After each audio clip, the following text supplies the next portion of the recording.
Hey everyone, it's Mystical Melantha, and I am back after about 7 months of not posting a single video.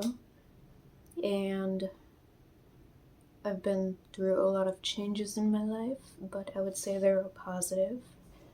And I just wanted to make a video just about things that have interested me lately. I think I'm going to be coming back soon. I definitely would like to. I think it'd be really fun to try and do YouTube again. I've just had a lot of stuff going on and a lot of positive changes in my life, but I've been very busy.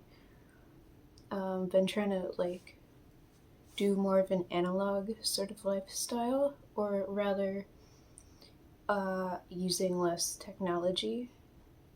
I never was a huge technology person in the first place, but especially now I've been reducing my time on there quite a bit, and I've been trying out some different hobbies that I never thought I would like, but I really love now, like reading.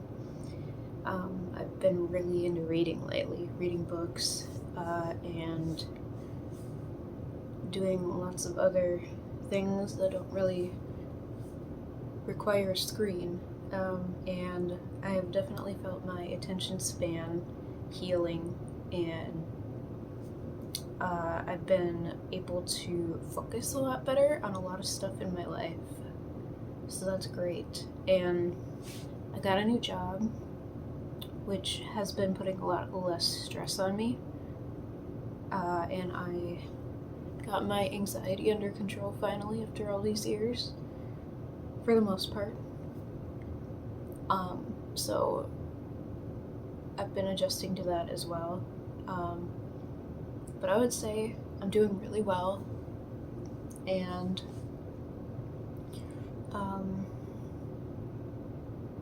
I just feel like I've had too much going on to make a video in forever, and I'm considering getting some video editing software so that I can try and make my videos a little bit more nice looking. I mean, I don't want to do too much editing, but just enough so I can cut things out or add text or add photos into these videos, because the one I tried to use, I couldn't do any of that stuff, and it was very frustrating. It didn't have the feature on there for some reason, and I've been wanting to add a bunch of stuff like that into my videos.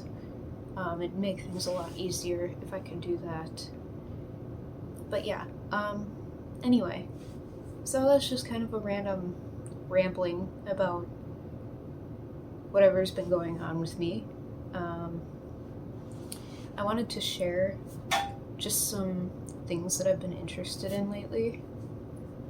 So I've been reading a lot of books, as I've said, and I've been really into gothic literature, gothic romance, fantasy romance, mystery, things like that. Definitely darker kind of books, and I've really been enjoying reading. I thrifted a lot of my books, but recently, instead of just going to the thrift store and looking for them at random, I found thrift books, which I've known about for a while, but I actually started using it myself after watching some book suggestion review videos, and there's a couple on there that sounded really interesting to me, so I just ended up buying them. I also renewed my library card last weekend, and that was a good decision, because I was able to check out 4 books, and I already read one of them.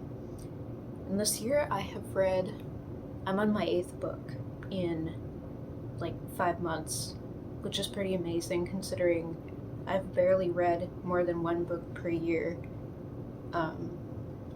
for several years now.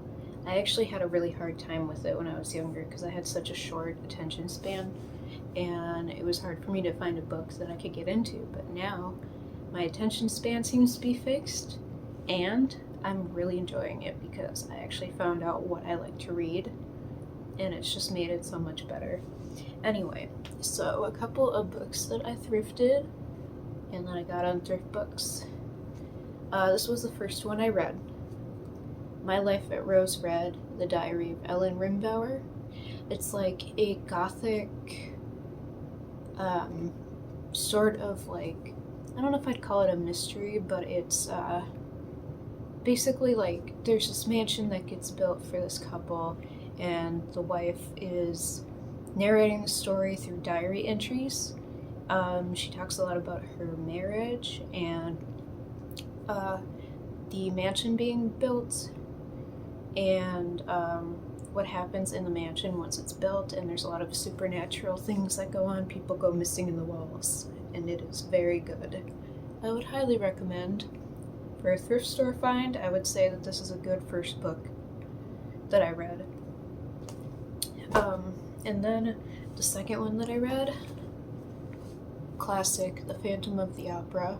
I've watched the 90s version, the movie, and I really liked it, but the book is very, very different from the movie, and it obviously it differs very greatly in the fact that the book is not a musical and the movie is a musical.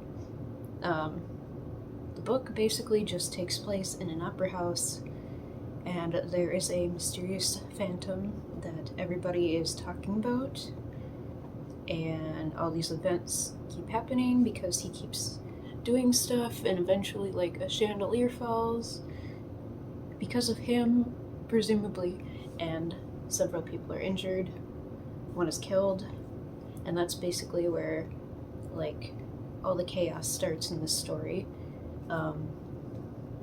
But it is very, if you've seen the movie but not read the book, I would recommend reading the book. It is a little bit of a difficult read. There's some French words in here because it's supposed to take place in France, but if you want a little bit of a challenge but not too much of a challenge, I would recommend. Very good book. I also read this book, which I thrifted. A Curse as Dark as Gold. It's a sort of different spin on the Rumpelstiltskin story, but quite different, I would say. So it's about these two sisters who I presume are living in the 1700s. It does not say exactly what time period they're in, but I'm gonna guess the 1700s, maybe 1800s. And their father owns a mill for making like clothing and threads and stuff and fabrics, and it's a really old mill. People say it's cursed because a lot of bad things have happened in this mill, and the father dies right at the beginning of the book, so like right as you start reading it you find that out, and then this older sister decides to take over the mill, and it just talks about her dealing with debts that she doesn't know her father took out, and things like that, and she has to figure out how to solve these issues.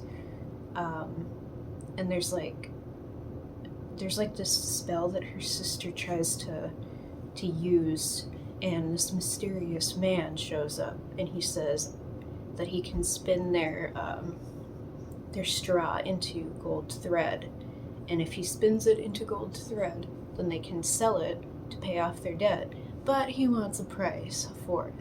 So that, I mean, there's a lot more that goes on in this book. It was a little slow at first. I wasn't sure if I was actually going to like it, but it's one of those books where it starts off really slow, it gets a little bit better in the middle, and then like all the good stuff happens more so at the end. So keep that in mind if you want to try reading this. I thought it was very good. I also read a couple other books that I don't have with me, because I lent them to other people to read, and one of them's a library book that I left downstairs. So the only other two I have sitting here are One Dark Window and Two Twisted Crowns. I saw the suggestion for these books on several different videos, and they sounded really interesting, so I went on Thrift Books and I got One Dark Window to check it out. I could not put this book down. This book was so good. It was so good. I would highly, highly, highly recommend One Dark Window. I just started reading Two Twisted Crowns, so I will definitely let you know what I think of it later. So far, it's really good. But yeah, this one, it was really unique. It has a really unique magic system that has to do with these different cards. They call them Providence cards. And there's like a mist that's surrounding the kingdom, and if you touch it, you get infected with magic. And the king in power sees that as a bad thing, and like basically, if they find out that you have this infection, you get captured and presumably murdered. And so the main character is Elspeth Spindle, and she got infected with the magic from the mist when she was like, I think 12, and I can't remember, it was 11 or 12, and like everybody thinks that she's cured from the magic, but that's not true. She touched a nightmare card, which is a card where you can read other people's minds. And since she had this infection, she can absorb what's in the cards, and she got the nightmare in her head for the rest of her life until this the mist is lifted, which they have to find all of the cards in order to lift the mist. So that's what this story is about. And she meets